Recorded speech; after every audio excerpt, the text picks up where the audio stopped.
Today, we're diving into an ancient and really powerful story from the Srimad Bhagavatam.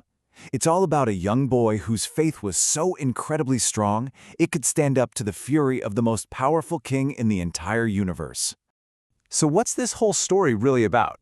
Well, it boils down to one huge question. It's this epic clash between absolute power and absolute faith, a conflict that really pushes the limits of devotion and arrogance. And it all starts with a king's burning desire for revenge. And here he is. Meet our antagonist, the demon king Hiranyakashipu. See, his brother had just been killed by Lord Vishnu, and his grief just twisted into this all-consuming rage.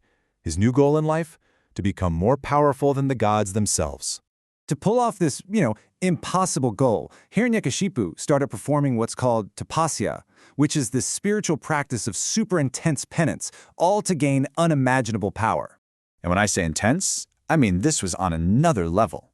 The king went out into a forest and stood on one leg for thousands of years, with no food or water. His penance was so powerful it literally made the entire universe tremble, which forced the creator god, Lord Brahma, to show up and offer him a reward for all his effort. Now this is where Hiranyakashipu gets really smart. Or so he thinks. He knew Brahma couldn't just grant him pure immortality. So instead, he built this fortress of conditions. A list so specific, so airtight, that he was absolutely convinced he'd found the perfect loophole to make himself completely invincible. So while the king is off trying to become immortal, his kingdom was left wide open. And it's right in this moment of weakness that our hero's story begins, before he was even born. Seeing his chance, the king of the gods, Indra, attacks. In all the chaos, he manages to capture Hiranyakashipu's pregnant wife, Kayadhu. But just as he was taking her away, the great sage Narada Muni appeared. He stopped Indra, revealing the incredible destiny of the child she was carrying, and took the queen to the safety of his own home. And this is just incredible.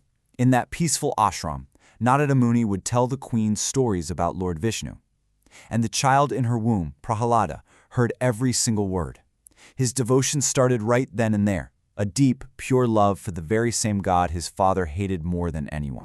So when Hiranyakashipu finally returned, his son Prahlāda was born soon after. The boy was gentle and kind, and was always chanting the name of Vishnu. You can probably see where this is going. It set the stage for a terrible conflict, where this child's pure faith was about to be put to the ultimate test. Prahlāda was sent to a demon school, where the curriculum was basically all about power, personal enjoyment, and hating the gods. But Prahlāda, he completely ignored all of that. Instead, he taught his own friends that the real point of life was love, peace, and devotion. Of course, his teachers complained to the king.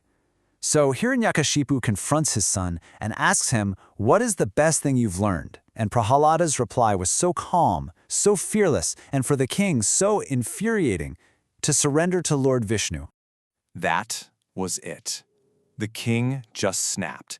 He decided if he couldn't break his son's faith, he would just break his son. The attempts on the boy's life became just horrific. He was poisoned, thrown into a pit of snakes, trampled by elephants, tossed from a mountaintop, and even set on fire. But here's the amazing part. None of it worked. Not a scratch. Through every single one of these horrible attempts on his life, Prahlāda just peacefully chanted Lord Vishnu's name, and he was completely unharmed. And of course, this divine protection just made his father's rage burn even hotter. So after every single attempt to kill his son had failed, the king's fury was at an absolute boiling point. He was ready for one last dramatic showdown. Standing in his huge throne room, the king points to a stone pillar and just sneers at his 5-year-old son. "You're always saying your God is everywhere. So tell me, is he in this pillar?" And Prahlāda's response was just so simple and so certain. He looked his all-powerful, terrifying father right in the eye and said with complete conviction, "Yes, he is everywhere." That was the final straw.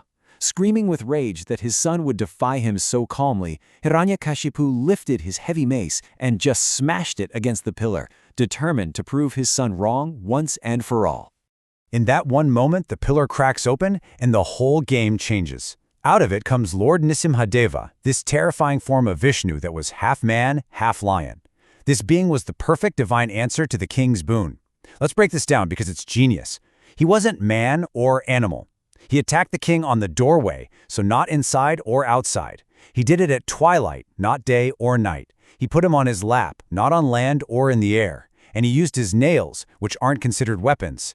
Every single one of the king's conditions was perfectly met, and the immortal king was defeated. But the story doesn't just end with the big monster fight. In fact, you could say the most powerful part comes right after, and it's all about Prahlada's incredible character. So Lord Vishnu, so pleased with Prahlada's devotion, basically offers him the universe on a platter. Ask for anything you want, he says. But Prahlada refused. His only wish was that he would always be able to remember God. But the Lord insisted he had to ask for something. And what Prahlāda asks for, well, it's just astonishing. He asks for his father, the very man who tortured him and tried to kill him over and over again, to be forgiven. So what do we take away from this incredible story? Well, it's a huge lesson in courage, right? That sincere faith gives you this inner strength that nothing can break. It's a lesson in grace, that real strength lets you do the ultimate act of forgiveness. And it's this timeless reminder that arrogance and ego, they will always, eventually fall. Ultimately, the story of Prahlāda leaves us with this one powerful idea. It suggests that true strength isn't found in power or armies or clever schemes to cheat death. Real strength, it's found in unwavering faith and a heart that's big enough to forgive.